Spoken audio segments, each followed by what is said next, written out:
What's up with y'all boys and girls, man? Hey, it's Jay Briggs here continuing to cook up this NFL preseason action, man. Yesterday didn't go the way I wanted it to go. Y'all know me, I always call a spade here on the jam session. Yesterday just didn't shape out the way I thought it was going to.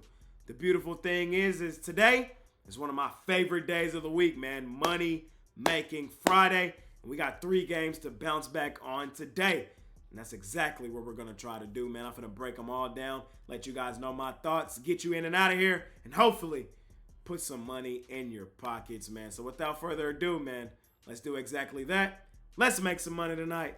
Let's hop right into tonight's NFL action.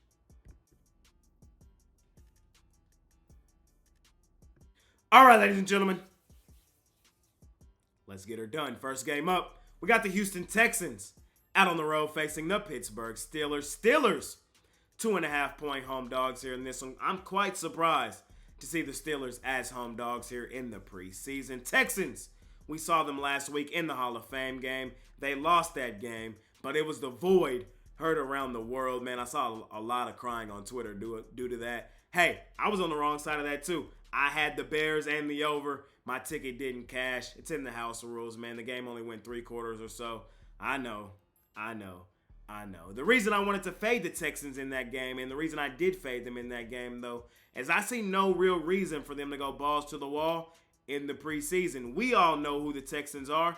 They know who they are, and we all know what they're poised to do. I think they're going to win their division this season, one of the weaker divisions in the National Football League. And I love the addition of Joe Mixon, Stephon Diggs. I'm expecting C.J. Stroud to take that next step.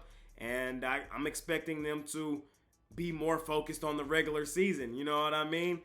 There are some whispers that some starters may play in some capacity in this game. If they do, I'm expecting 1 drive, 2 drives.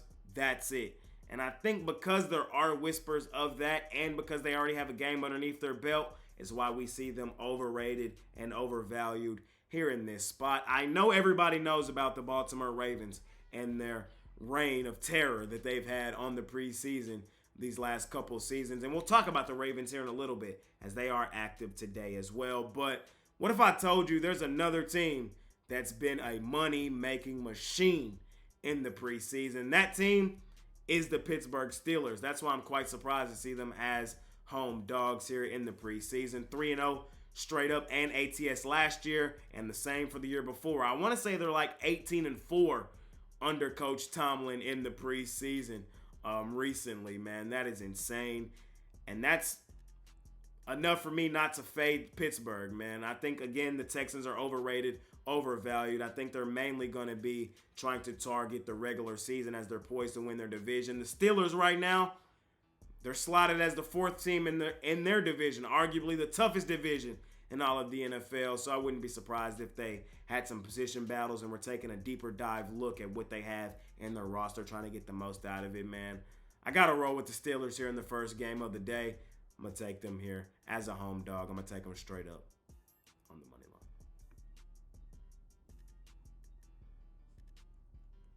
Let's keep it moving. Next game up, we got the Atlanta Falcons out on the road facing the Miami Dolphins. Dolphins, 2.5-point home dogs here in this game. Look, the Dolphins, they haven't taken the preseason all that seriously under Coach Mike McDaniel, and I don't necessarily see them starting to do so this year either. Look, I kind of have the Dolphins in that same book as I have the Texans. We know who they're going to be in the regular season. 2 teams who made the postseason last year, 2 teams who are supposed to make the postseason this year. So I'm not expecting the Dolphins to come out here and go balls to the wall in the preseason. They haven't done that in years past. Don't expect them to do so here. Atlanta, on the other hand, look, they got a first-year head coach. I expect him to want to start his tenure off on the right foot. They had an extremely questionable draft pick in Michael Penix Jr., drafted him in really high after signing Kirk Cousins to that major deal over the offseason. So I'm expecting to see Penix here to try to justify that. You know how teams be. So, and behind Penix is Taylor Heineke, somebody who's been an NFL starter over the last couple seasons. So I understand why Atlanta's the favorite here. Again, new coach, want to start his tenure off on the right foot. young quarterback actually who's decent. Going to get him some time, and then a backup quarterback who's been a starter. The Dolphins haven't taken the preseason all that seriously in years past. Don't necessarily see them starting to do so this year. All the signs here in this game point to me towards Atlanta. I would look at laying the points with them here in this one.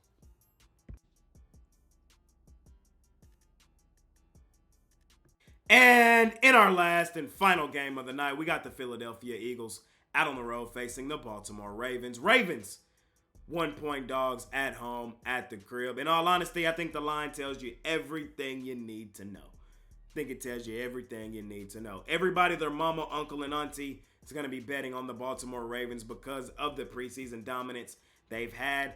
But that came back to bite everybody in the ass last year, and I wouldn't be surprised if the exact same thing happened this year. The Ravens, I'm here to tell you, they're not the same team that they were those past couple years, man. They don't have that same depth at quarterback or anywhere else, man. They're kind of top heavy this season. I'm not expecting to see any starters at all for the Ravens. There's supposed to be some weather involved in this game as well, so not really expecting starters for the Eagles either. It's a pure fate of the public is what this play is. I think we see the Eagles favored in this game for a good reason. I like the Eagles quarterback room much better as well. They got Will Grier over there, who was with my Cowboys last year, had a nice preseason last year. I expect them to see him play well here. They also have Kenny Pickett over here for the Philadelphia Eagles, man. Again, I think the line in this game tells you everything you need to know. Philadelphia, a team that hasn't taken the preseason all that seriously under Coach Nick Sirianni, favored over Baltimore in Baltimore. Come on now. Come on now. I got to take the Eagles here in this spot. Fading the public. It is what it is. It's a gut-feeling play. I'm on the Eagles. I'll lay the point here in our last and final game of the night. And that's going to conclude this episode of my NFL Jam Session. As always, I appreciate each and every one of you that continue to tune in and watch this video, man. Money making Friday, my favorite day of the week, man. I ain't gonna lie to y'all. I absolutely love Fridays. Look, wasn't our best day yesterday. We did drop both games here on the NFL Jam Session. We'll bounce back on it today, man. We'll bounce back on it today. I believe that wholeheartedly. If you believe me, hop on with me over at Pickdawgz Premium. Hop on something long-term as we can try to continue to kick the crap out of the books like we've done the past couple seasons here in the preseason. It's been your guy, Jay Briggs, man. I'll be breaking down tomorrow's games tomorrow as well. So see you then. I'm out of here.